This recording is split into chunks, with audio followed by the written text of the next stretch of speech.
Okay, I'm going to show you how to do an addition sum with money. Basically, these are two decimal numbers going to two decimal places, and when adding decimal numbers, the important thing is to make sure the decimal points are in alignment at the start of the question. So I'm going to put my two decimal points in first in a vertical line, and then fill in the numbers either side of those points, making sure it's nice and neat and aligned. I'm going to draw in my answer lines then, and before I do any adding, I will make sure my decimal point is underneath in the answer line. Standard rules of addition now. Start from the right hand side. I say 5 and 7 is 12. I'm going to put the 2 down, carry the 1 over to the next column.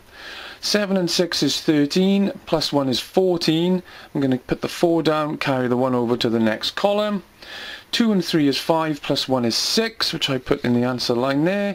This gives me an answer of £6.42.